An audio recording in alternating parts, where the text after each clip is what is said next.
New Tennessee Titans cornerback L'Jarius Sneed was an absolute steal. I'll explain why on today's edition of the Locked On Titans podcast. Let's get it. You are Locked On Titans, your daily Tennessee Titans podcast, part of the Locked On Podcast Network, your team every day.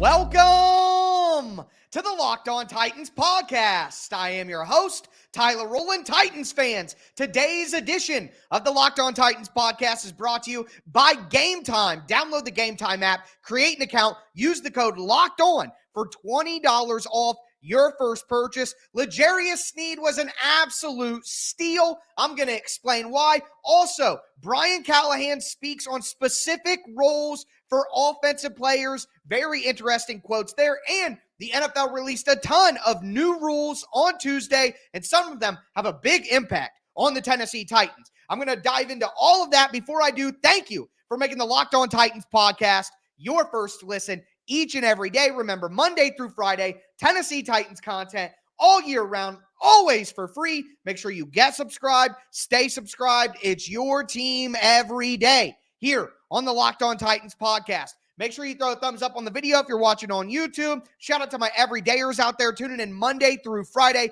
Couldn't do it without you guys. Also want to let you know, my L'Jarius Sneed film breakdown will be live at 8 a.m. Eastern time on the Tic Tac Titans film channel. I'm going to put a link down below in the description to that video. Make sure that you guys check it out. And also, get yourself some Tic Tac Titans merch that my sister so graciously created. But with that being said, all the promo out of the way, L'Jarius Sneed was an absolute steal for the Tennessee Titans. I mean, number one, just as a player, we've discussed it all week. Lock down, shut down, number one corner, press your number one wide receiver, dominate the matchup.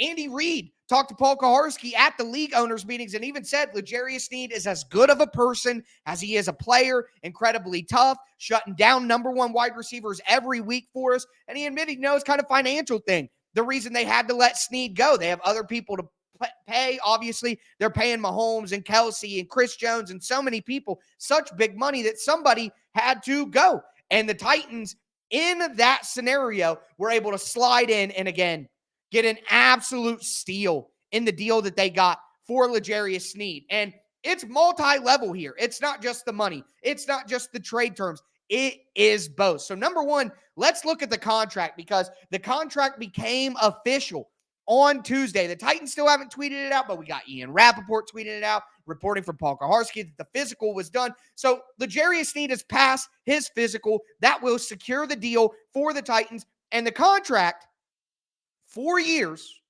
$76 million with $55 million guaranteed. And that sounds like a lot of money. And don't get me wrong, it absolutely is a boatload of money. But when you look at that, within the scale of other cornerbacks, it becomes obvious how much of a steal the Tennessee Titans really got. Number one, we're going to look at some information from SpotTrack.com. Mike Giannetti, I believe, is the guy's name who runs the account here. The highest paid cornerbacks based on average salary in the NFL, L'Jarius Sneed is sixth. Jair Alexander at $21 million, Denzel Ward at $20 million, Marshawn Lattimore at $19.5, Marlon Humphrey at $19.5, Trevon Diggs at $19.4. All of them are getting a higher average salary per year than L'Jarius Sneed, who, in my opinion, outside of Denzel Ward and maybe Sauce Gardner, I would take L'Jarius Sneed over all of those cornerbacks. So we were hearing when everything was getting fleshed out that L'Jarius Sneed was going to be looking at $22 million per season, $21 million per season. And clearly that did not happen. So an excellent value. And again, once Sauce Gardner gets paid here soon, some of these other cornerback contracts come in. Like we talked about with Calvin Ridley, this is incredible value by Rand Carthon on the average per year. But not only that, look at the guaranteed money, the $55 million in guaranteed money for L'Jarius Sneed. Again, according to Spot Track, that is only the 4th highest guaranteed total in the NFL. Denzel Ward got $71 million guaranteed. Marlon Humphrey, who I believe L'Jarius Sneed is a much better player than right now, got $67 million. Marshawn Lattimore, $58 million. L'Jarius Sneed got less than all of them in guaranteed money. And that's not even like you get the guaranteed money and then you get the fully guaranteed money afterwards. So that total is going to be even lower when we get the full details of the contract structure. So you're telling me that the Tennessee Titans gave a brand new contract to L'Jarius Sneed, who was just maybe the best corner in the NFL last year, and they paid the 5th most or the 4th most in guaranteed, the 6th most in average per year? That is an absolute value and an absolute steal. And I think the Titans really benefited here by sneaking in late in the process, because we're halfway through the first week of free agency. We're through the first week of free agency. There was nobody else with the money to make this deal. So the Titans did a great job with the contract, getting good value there. But also look at the trades. You want to talk about the trade terms? Look at the trades for cornerbacks that have happened in recent years. Carlton Davis and a 6th and a 5th, or a 6th in 2024, a 6th in 2025, and Carlton Davis got a 2024 3rd-round pick. And L'Jarius Sneed only gets a 7th-round pick swap and a 3rd next year? What? How is that possible? Not only that, Rasul Douglas, good player Rasul Douglas, but Rasul Douglas got a 3rd-round pick in 2024. The Packers traded him to the Bills for a 3rd-round pick this year. So Rasul Douglas is going to get you more in a trade than L'Jarius Sneed? What a deal by Ran Carthon. Jalen Ramsey got a 3rd-round pick in that year's draft, and Hunter Long, a player. Jeff Okudah got a 5th-round pick in this year's draft in his trade. You go back even further. Bradley Roby garnered a 2023 3rd-round pick, which is a year later. It would be the 2025 now. And then a 2023 6th, a 3rd and a 6th for Bradley Roby. I've talked about L'Jarius Sneed and his impact on the Titans as a team. We talked about L'Jarius Sneed as an individual player with his skill set yesterday. I'm going to break down the tape on my Tic Tac Titans film breakdown on L'Jarius Sneed. But just what the Titans have done here and the value that they've got, whether you look at the contract, whether you look at the trade value, what an absolute steal by Ran Carthon. Let me know how you guys feel about the trade details down below. Now we got to talk about some Brian Callahan and Ran Carthon talk, because they had some things to say at the league owners meetings that I think are incredibly pertinent and relevant to Tennessee Titans fans. So I'm going to dive into that. Before I do, though, do want to let you guys know that today's episode is brought to you by FanDuel. All right, guys, say goodbye to your busted brackets, because FanDuel lets you bet on every game of the tourney, whether you're betting on a big upset, whether you're riding a number 1 seed all the way to the championship. It's time to go dancing on America's number 1 sports book. Right now, new customers get $200 in bonus bets if your first $5 bet wins. That's $200 to use on point spreads, money lines. You can even pick who's going to win it all. Just visit FanDuel.com/lockedon. That's LOCKEDON. FanDuel.com/lockedon, and bet college hoops until they cut down the nets.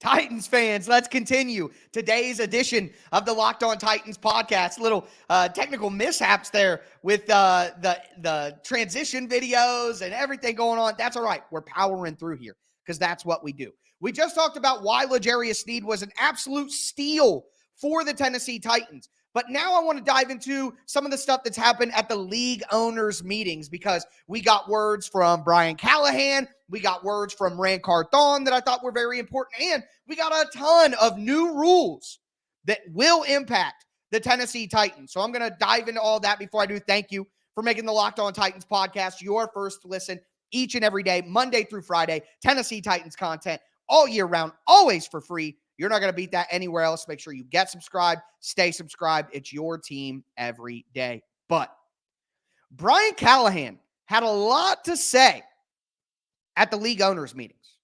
He talked to Jim Wyatt of TennesseeTitans.com, and he talked to Kevin Clark of ESPN as well. And I really want to hone in on what he had to say about Calvin Ridley, what he had to say about the offensive line, what he had to say about edge rushers. So much in here. Number one, Brian Callahan was talking about Calvin Ridley and his role within the offense. And like I explained to you guys, when Calvin Ridley was signed, and like I explained on my Calvin Ridley film breakdown over at the Tic Tac Titans film breakdown channel, Calvin Ridley was used as an isolated X wide receiver last year for Jacksonville. And it makes absolutely zero sense that Jacksonville used him in that way. Calvin Ridley needs to be a Z wide receiver, which is your wide receiver that is off the line of scrimmage, that goes in motion, that you can move around the formation. You should get creative with Calvin Ridley, with his speed, his route running ability. To put him at one isolated spot and just basically keep him there all the time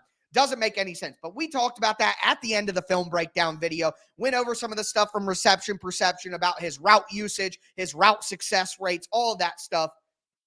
And there were some people who were worried that, oh, the Titans just hired the passing game coordinator from Jacksonville. How do we know that they're going to use him differently than what they used him last year? Well, I told you that that shouldn't be a concern, because Callahan is smarter than that. And he spoke that into words today. He said, quote, his speed, his ability to get in and out of breaks, to separate, are really kind of top level for the position in the league. He brings an element that we really needed. The opportunity to add him was really awesome. Rand Carthon talked about Calvin Ridley as well. And he said, he's a guy that you can move around to a bunch of different spots. He's one of the better separators in the league, one of the better guys working releases, finishing at the top of his routes. He gives another explosive element to the offense, another weapon for our quarterback to throw to. So if you had any doubt whatsoever about how Calvin Ridley will be used on offense, you could put those to bed. You could put those to side. As I had been telling you, my everydayers will remember, Calvin Ridley is going to be moved around this offense. He is going to be used creatively, nothing like what we saw from Jacksonville last year. And think, this guy was misused and still got 1,000 yards. What's he going to do when he has the rust knocked off from missing some time and when he's used more properly in the offense? And another thing from the Kevin Clark, as I have been saying as well, Brian Callahan said, we're going to use Calvin Ridley very similarly to how we use Jamar Chase in Cincinnati. There you go. I've been trying to say it, and now it is confirmed by Brian Callahan. Not only that, though, but we got some offensive line discussion from Brian Callahan. He talked about potential options at offensive tackle. And, of course, we've been wondering, Jalen Duncan, Nicholas Petit-Ferrer, Dylan Radins, what's going to go on? Do they think that they might have a right tackle option? I wouldn't quite say that. But Brian Callahan did talk about offensive tackle. And he mentioned, according to Jim Wyatt from TennesseeTitans.com, he mentioned Nicholas Petit-Ferrer and Jalen Duncan when asked about the right tackle position. He said both the players have skills. They just need some more development. He expects them to compete. But here's the quote. But we might end up adding a tackle in the draft. Callahan also said, quote, we might end up adding another tackle later. It could happen a bunch of different ways. So they're going to add tackle in the draft. They might add a veteran tackle later on during the summer. The Titans clearly have a plan at offensive tackle. And hearing that Jalen Duncan and Nicholas Petit-Ferrer are guys who they expect to work at right tackle kind of clears things up for us. Another thing, Brian Callahan said he sees Dylan Radins starting out at guard. So there we go. Some clarity. Dylan Radins probably going to work at right guard. Nicholas Petit-Ferrer and Jalen Duncan are going to get an opportunity to work at right tackle. So I thought that was very informative, and it makes a lot of sense. I've been saying all season, give Dylan Radins an opportunity to be the starting right guard. You could save some money with Daniel Brunskill. Who knows if the Titans are actually going to do that, but I think giving an opportunity for Dylan Radins to just work at right guard would be absolutely huge. NPF and Jalen Duncan out at right tackle. That makes sense. That's why the Titans are maybe looking at bringing in a backup left tackle, and then you could draft a guy in the draft. It's all coming together. All right, so I like the plan there. Finally, Brian Callahan talked about edge rusher, and this is what he had to say, and I think there's terminology in here that's very interesting. Again, from TennesseeTitans.com. Quote, asked about edge rushers. I think good. I think with Harold Landry, we've got a guy with proven ability to rush. I think Arden Key is a proven situational rusher. I think he played really well last year. I think we still need more. You could never have enough pass rushers. I think we've got guys who have proven themselves with the ability to do it. You'd like to have 3 of them. You'd like to have 4 of them. I think we have some guys that can rush the passer, and we'll keep trying to add guys to the position. Number 1, belief in Harold Landry, proven ability to rush. I agree. But Arden Key, he says, is a proven situational rusher, which to me tells me that the Titans don't see Arden Key as a starter. And I have continued to say throughout the offseason and throughout last year that Arden Key needs to be your third edge. He needs to be a guy who can come in on passing downs, rush inside and outside. He plays with great energy, and that energy can wane throughout the course of a game and the course of a season if you play Arden Key too much. So slotting Arden Key in more of a, again, situational, rotational pass rushing role is where you're going to get the most value out of Arden Key. So watch edge rusher for the Titans in the draft. I think it'll be very interesting. And we'll talk about that more as we get closer to the draft, the possibilities and edge rusher and how that factors in. But I found that incredibly informative. And then finally, do want to point out this one last thing. Rand Carthon said, quote, if I'm being honest, we weren't able to get Aziz redone, weren't able to get Danico. And those were 2 guys of our own that you'd like to have back. But they ultimately made the decision that was best for them and their families. And it's like anything else, when one door closes, another opens, and us being able to pivot and be fluid allowed us to make some other moves. You listen to some stuff that Brian Callahan had to say. It's pretty clear that once Aziz and Autry chose to go to Houston, the Titans said, okay, fine, we're going to pivot. And they went out and got Calvin Ridley. So to me, I'd rather have Calvin Ridley than overpaying for Aziz and overpaying for a 34-year-old Danico Autry. I get some of you guys are really upset they went to Houston, but to me, those were complete overpays, and I would much rather spend that money on Calvin Ridley. So totally fine with that. But with that being said, we got more news from the league meetings, rule changes that not only you guys will want to know about, but also that affect the Tennessee Titans. So I'm going to dive into that. Before I do want to let you guys know that today's episode is brought to you by Game Time. Game Time is the best place to buy tickets. I know personally because I bought all of my tickets recently off of Game Time, and they have just such great features. Number 1, you get killer last-minute deals. They have flash deals, zone deals on last-minute tickets. It's fantastic. Not only that, but you get all-in prices. The price that you see is the price that you're actually going to pay. And you get a view from your seat, so you know what you're going to be looking at when you sit down. It's fantastic. Again, I buy all my tickets off Game Time. Drake concert, Reds games, Lakers game, doesn't matter, whatever you name, they're going to have it on Game Time, and they have theater, comedy, anything that you could think of. Make sure that you go to Game Time to take the guesswork out of buying tickets. Just download the Game Time app, create an account, use the code LOCKEDON for $20 off your first purchase. Terms apply. Again, create an account, redeem the code LOCKEDON, LOCKEDON, for $20 off. Download Game Time today. Last minute tickets, lowest price, guaranteed.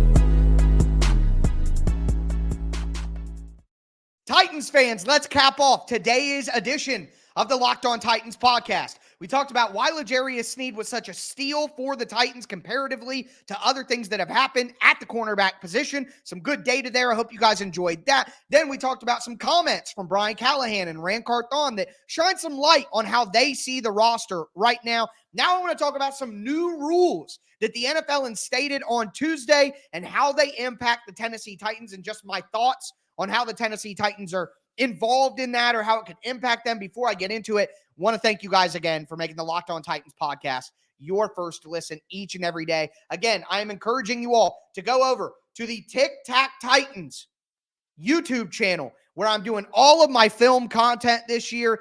Got a breakdown of L'Jarius Sneed coming out on Wednesday morning at 8 a.m. Eastern time. Hope you guys all check that out. And like I said, Tic Tac Titans merch. I'm going to have a link down below. You guys can go purchase some of that off my sister's website. Really appreciate any support. It's up to you guys. Wanted to let you know. But with that being said, the biggest thing that changed was the kickoff. The NFL has completely changed how kickoffs work after the play had basically been made irrelevant throughout last season. They not stole, that sounds bad, but they basically copied what the XFL has done for kickoffs. So what's going to happen now is, instead of the kickoff team lining up with the kicker on the 35-yard line, the kickoff team is going to line up on the 40-yard line on the opposite side where the kickoff return team would usually be. So it's going to be a line on the 40.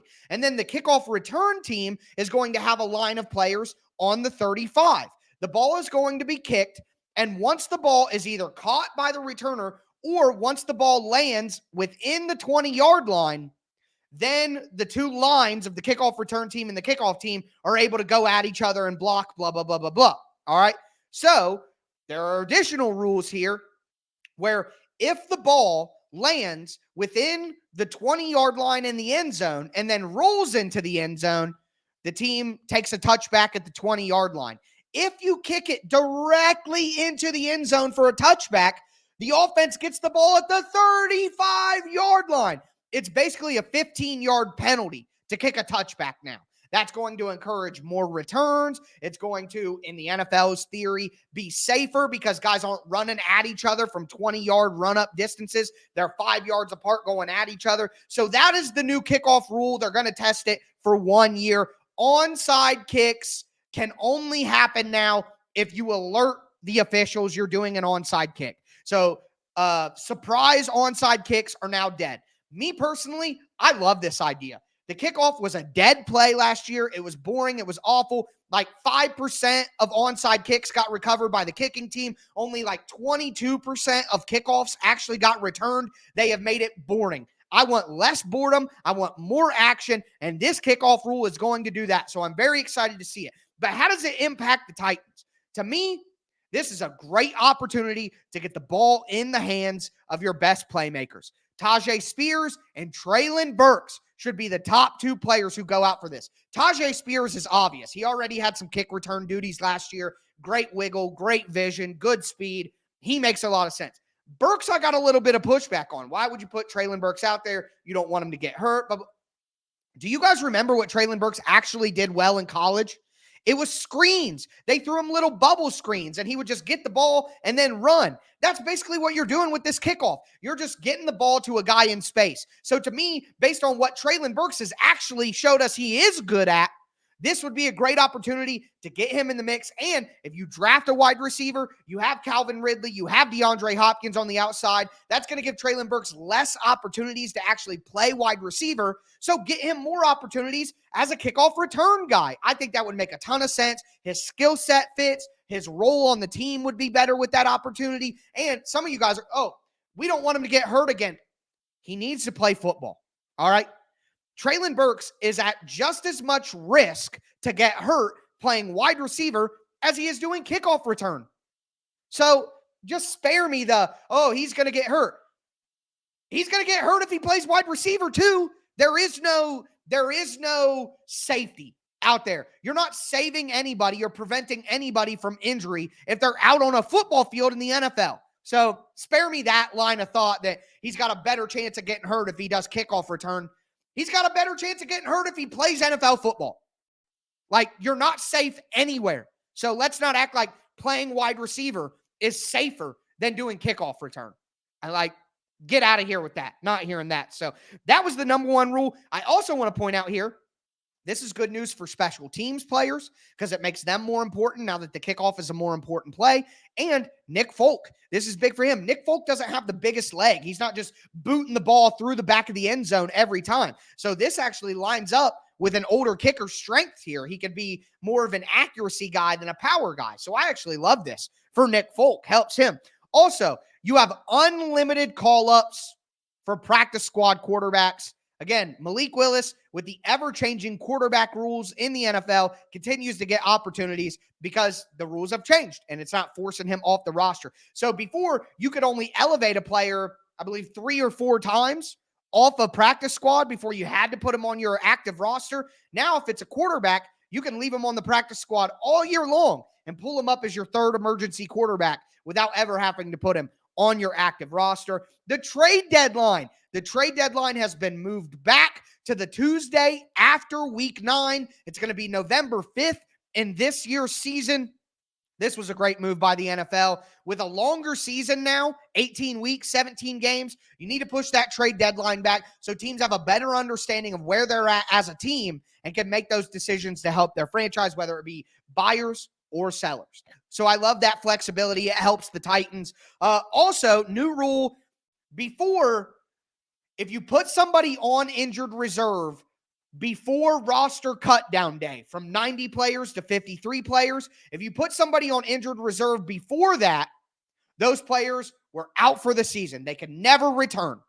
But now the NFL has made it that you could place 2 players on IR before the roster is cut down, and those 2 players can return during the season. As a matter of fact, they must return during the season. That is, they have to hit your active roster based on the rules and how it sounds. So love that. And then finally, the hip drop tackle thing.